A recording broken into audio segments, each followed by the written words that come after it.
कैसे हैं आप लोग। पुनः उपस्थित हूँ आपके बीच इंडियन पॉलिटिका वह सीरीज लेकर जो रोजाना 7 बजे से हम उपस्थित होते हैं। रिकॉर्डेड वीडियो है ये, इंडियन पॉलिटी का क्विक रिवीजन है ये, हमारा क्लास नोट्स है। 6, 7, 8 वीडियो मिल चुका है आपको। उपराष्ट्रपति तक आप पढ़ चुके हैं ठीक से। आप 2 बार 3 बार देखिए वीडियो को, स्पीड करके देखिए वीडियो को, काफ़ी मज़ा आएगा। और हम गारंटी लेते हैं कि आप देखिएगा ना, ठीक है, एक अच्छे लेवल का पॉलिटी आपका हो जाएगा, समझे। तो पॉलिटी ठीक करना है तो इस सीरीज से जुड़िए। तो केंद्रीय मंत्रिमंडल पे अब बात करेंगे, क्योंकि अगला टॉपिक केंद्रीय मंत्रिमंडल है। तो आइए देखते हैं और समझते हैं क्या है केंद्रीय मंत्रिमंडल। केंद्रीय मंत्रिमंडल में शामिल देखते हैं कि भारतीय संविधान में केवल मंत्री परिषद का उल्लेख है, मंत्रिमंडल का नहीं। यहाँ पे क्या है सर, भारतीय संविधान में केवल मंत्री परिषद है, मंत्रिमंडल नहीं है। लेकिन मंत्रिमंडल का जिक्र है, बताएंगे, सब कुछ बताएंगे। मंत्रिमंडल में केवल कैबिनेट मंत्री ही सम्मिलित होते हैं। कैबिनेट मंत्री किसे कहते हैं सर? जो केंद्रीय स्तर का टॉप लेवल का मंत्री, जैसे गृह मंत्री, जैसे रक्षा मंत्री, जैसे विदेश मंत्री, जैसे वित्त मंत्री, जैसे रेल मंत्री, तो ये सब बड़ा बड़ा मंत्री ही केंद्रीय मंत्रिमंडल कहलाता, मंत्रिमंडल का हिस्सा होता है, समझे। कैबिनेट स्तर के मंत्री शामिल होते हैं मंत्रिमंडल में। लेकिन जबकि मंत्री परिषद में सभी प्रकार के मंत्री शामिल होते हैं। मंत्री परिषद में कितने प्रकार के मंत्री शामिल होते हैं? केंद्रीय मंत्रिमंडल वाला सभी मंत्री, मतलब कैबिनेट स्तर के सभी मंत्री, राज्य मंत्री, संयुक्त परिवार, सभी प्रकार के मंत्री केंद्रीय मंत्री परिषद में शामिल होते हैं।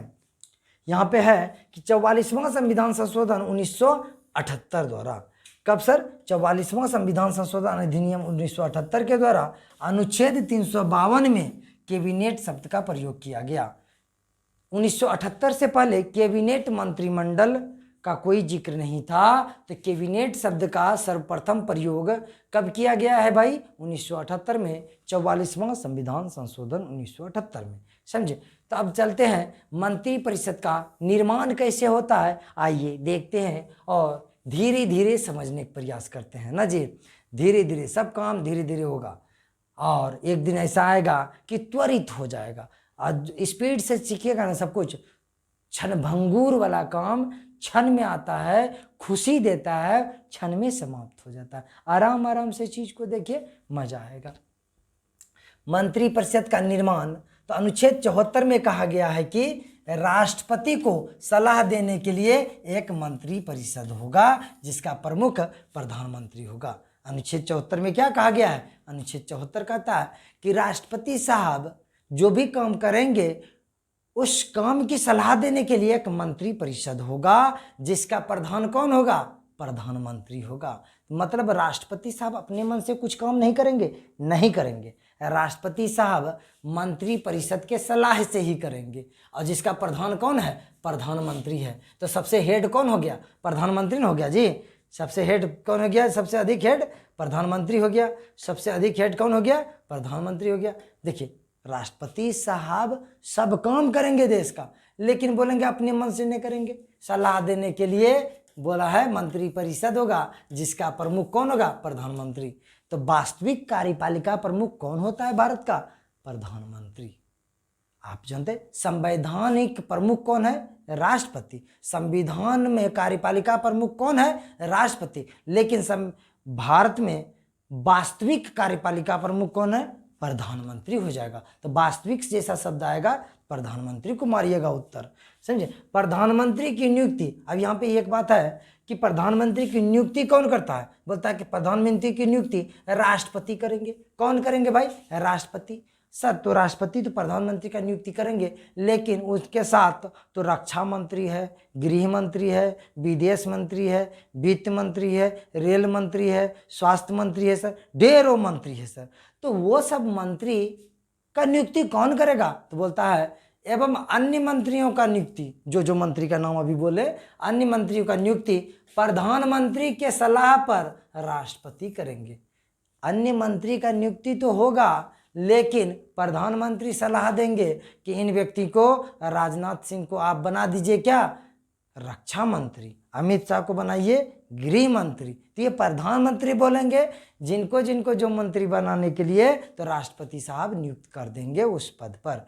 राष्ट्रपति साहब अपने मन से नहीं बोलेंगे कि नहीं भाई इस व्यक्ति को आप रक्षा मंत्री नहीं बना के विदेश मंत्री बनाइए, ऐसा राष्ट्रपति नहीं कह सकते हैं। राष्ट्रपति सिर्फ नियुक्त कर सकते हैं, लेकिन राष्ट्रपति किसको बनाएंगे ये नहीं कर सकते हैं, क्योंकि उन्हें सलाह देंगे कौन, प्रधानमंत्री देंगे। तो यह बात कहाँ है सर, यह बात अनुच्छेद 75 में है। तो बहुत इंपॉर्टेंट है दोनों अनुच्छेद, दोनों इंपॉर्टेंट अनुच्छेद है।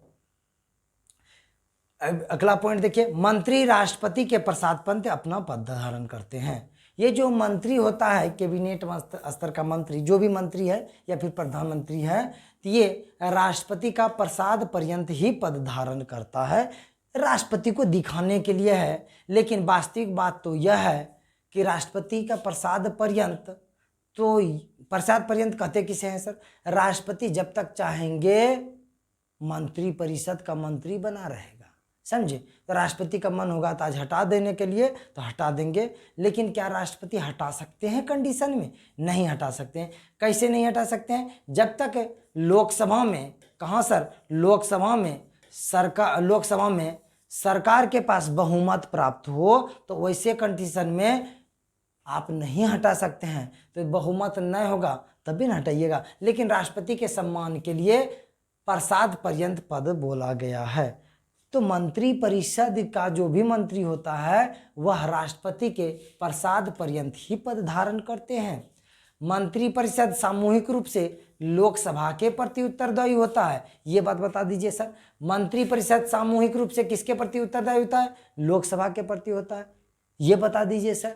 देखिए, मंत्री परिषद का निर्माण करता कौन है सर, बहुमत दल का नेता, अभी मोदी जी किए थे, कहे कि चुनाव में जीत के गए थे, 2 बार से वही लगातार जीत रहे हैं, फिर 24 में चुनाव होगा, कौन जीतेगा उसका तो भविष्य व्याख्या करेगा, समझे, भविष्य के गर्भ में है वो बात। लेकिन जब तक लोकसभा में अगर मोदी जी नहीं जीतते तो क्या मंत्री परिषद का निर्माण कर सकते थे, तो आपका उत्तर होगा नहीं सर।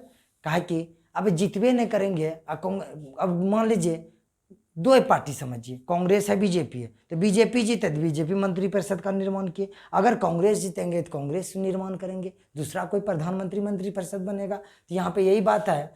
तो मतलब सर, सरकार का जो निर्माण हो रहा है लोकसभा पे निर्भर करता है कि लोकसभा में जो पार्टी बहुमत में है वही सरकार बनाएगा। तो आपका उत्तर होगा हम। तो यही बात है, यदि लोकसभा में सांस चल रहा है सरकार को, तभी मंत्री परिषद चल रहा है सांस। यदि लोकसभा में बहुमत नहीं मिलेगा तो मंत्री परिषद बनेगा जी, तो मंत्री परिषद खत्म हो जाएगा। बहुमतें नहीं है, तो बहुमत नहीं है तो क्या हो जाएगा, मंत्री परिषद का निर्माण ही नहीं होगा। तो यह बात है कि मंत्री परिषद तभी संभव है जब तक उस पार्टी को लोकसभा में बहुमत है। लोकसभा में बहुमत होगा तभी मंत्री परिषद चलेगा, मंत्री परिषद बनेगा। मतलब यह कहता है, एक तो डायलॉग बड़ा पुराना फिल्म का है जी, कैसे है कि जब तक नहीं, वो सोली फिल्म का है ना जी, जब तक बसंती नाचेगी तब तक, ये क्या नाम था, बीरू का सांस चलेगा ना जी, क्योंकि उसके बाद अगर पैर रुक गया, जब तक बसंती नहीं, मतलब बसंती अगर नहीं नाचेगी तो पैर क्या हो जाएगा, बीरू को काट दिया जाएगा, बीरू को मार दिया जाएगा। तो ये था, मतलब पैर जब तक चलेगा बसंती का तब तक सांस चलेगा बीरू का, यही था। तो वही बात है, जब तक सांस चलेगा लोकसभा में मंत्री पर, इसको क्या नाम है, किसी न किसी पार्टी को, तो उस पार्टी का मंत्री परिषद का सांस चलेगा। लोकसभा में सांस खत्म, मंत्री परिषद का सांस खत्म। समझ में आया। तो यही बात है, एक दूसरे का पूरक है दोनों।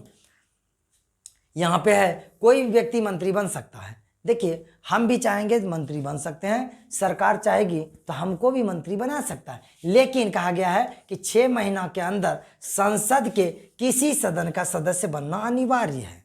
जानते हैं, अगर हमको या आपको आज आप ही को बनाते हैं, यदि आपको मन होगा, आपको मन नहीं होगा, सरकार को यदि मन होगा, जो पार्टी सरकार में है, कि आपका जो भी नाम हो कि आपको हम क्या बनाएंगे, मंत्री बनाएंगे, आपको गृह मंत्री बनाना है। तो आप तो संसद सदस्य नहीं हैं, ना लोकसभा के ना राज्यसभा के सदस्य हैं, तो फिर कैसे होगा सर?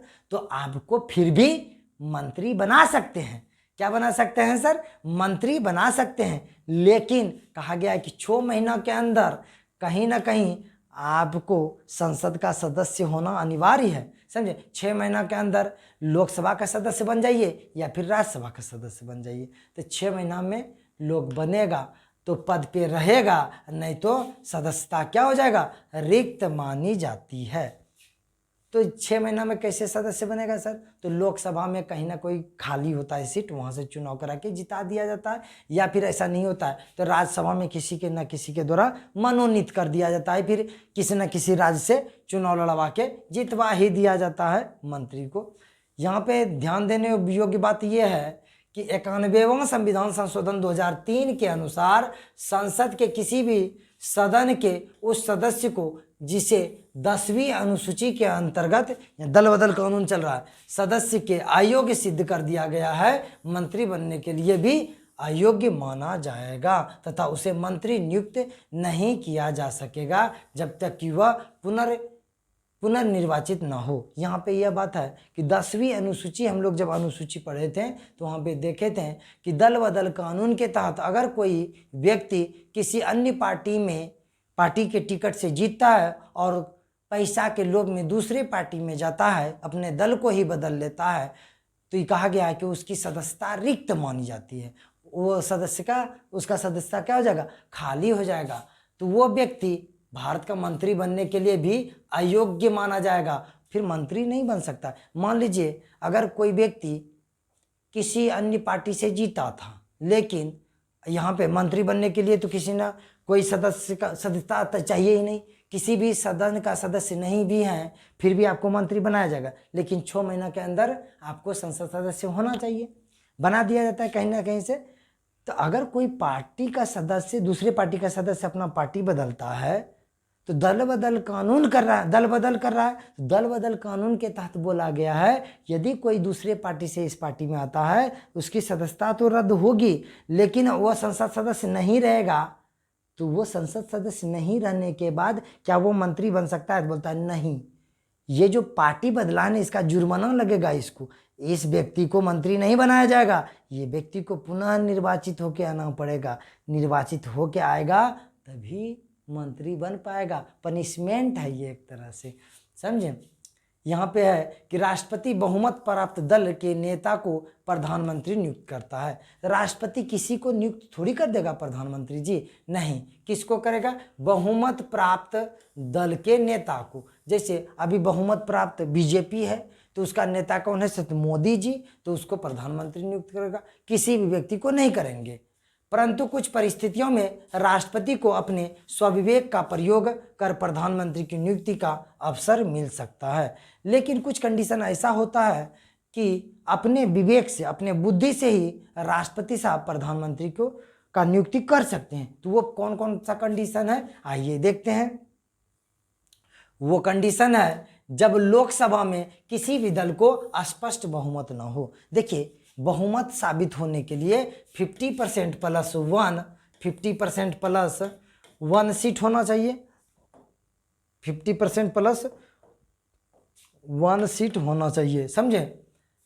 ये बहुमत पुरने के लिए चाहिए 50% प्लस 1 सीट, लेकिन 50% प्लस 1 किसी पार्टी को है, ये नहीं है। तो ऐसे कंडीशन में प्रधानमंत्री किसको बनाएंगे, तो कहा जाता है उस समय जब बहुमत वाले दल का कोई निश्चित नेता ना रहे या प्रधानमंत्री पद के 2 प्रभावशाली नहीं, ये तो दूसरा पॉइंट हो गया, यहाँ पे पहले समझाते हैं। जब लोकसभा में किसी दल को स्पष्ट बहुमत ना हो तो उस कंडीशन में क्या करेगा, जो सबसे अधिक सीट जीत के आया है तो उस पार्टी को प्रधानमंत्री पद या मंत्रिपरिषद स्थापित करने के लिए, बनाने के लिए राष्ट्रपति साहब पत्र लिखेंगे कि आइए आप सरकार बनाइए, क्योंकि सबसे बड़ा पार्टी आप ही हैं। भले आपको बहुमत प्राप्त नहीं है, बहुमत प्राप्त करने के लिए आधा से 1 सीट ज़्यादा, समझे, आधा सीट से 1 सीट ज़्यादा चाहिए।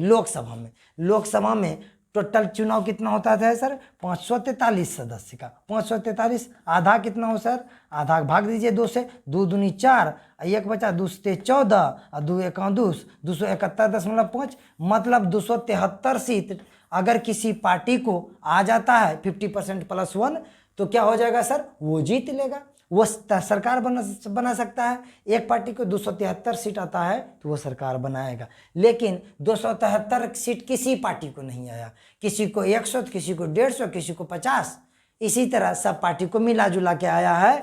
तो इसमें देखेगा राष्ट्रपति, फिर राष्ट्रपति बनाएंगे प्रधानमंत्री किसको? तो बोलता है कि 273 नहीं है, लेकिन 100, 150, 50, 60 ये जो अलग अलग पार्टी लाया है, तो इसमें सबसे अधिक किसके पास है? बोलता है 150 सदस्य एक पार्टी के पास है, भले उसके पास 273 नहीं है, लेकिन सभी पार्टियों में से सबसे अधिक एक पार्टी के पास 150 सीट है, तो उस पार्टी को निमंत्रण दे के बोलेगा कि आइए आप मंत्रिमंडल का निर्माण कीजिए, मंत्रिपरिषद का निर्माण कीजिए। तो ये अपने मन से करेंगे राष्ट्रपति, स्वविवेक शक्ति है राष्ट्रपति को, समझे? उस समय और दूसरा कंडीशन क्या है सर? उस समय जब बहुमत वाले दल का कोई निश्चित नेता न रहे या प्रधानमंत्री पद के 2 प्रभावशाली दावेदार हो, ऐसे कंडीशन में भी राष्ट्रपति साहब अपना स्वविवेक का इस्तेमाल करेंगे।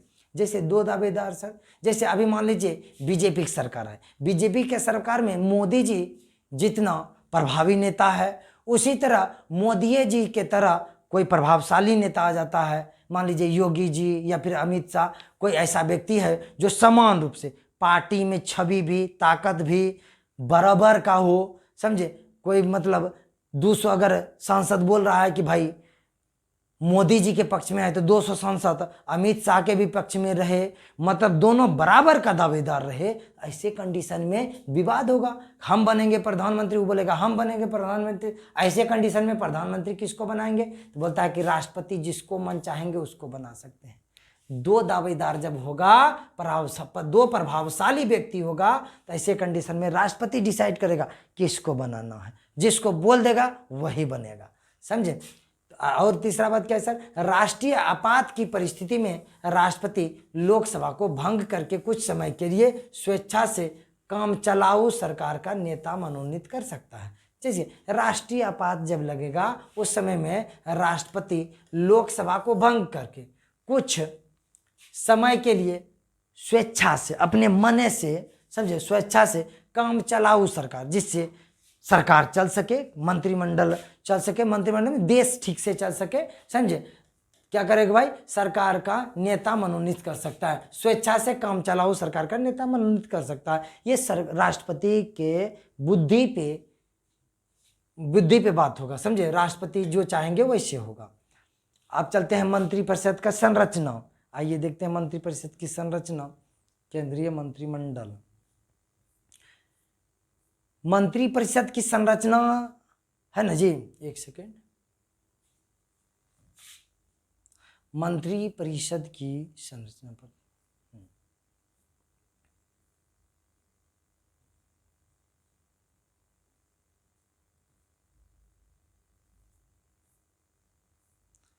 मंत्रिपरिषद की संरचना को हम अगले वीडियो में देखेंगे। वीडियो काफ़ी लंबा हो जाएगा तो मज़ा नहीं आएगा। चलिए फिर मिलते हैं इसी उत्साह उमंग के साथ कल। तब तक के लिए जय हिंद, जय भारत, बाय। सब लोग वीडियो को लाइक किया कीजिए, आप लोग नहीं करते हैं, देख रहे हैं। लाइक बहुत कम लोग करते हैं, वीडियो तो बहुत लोग देखते हैं।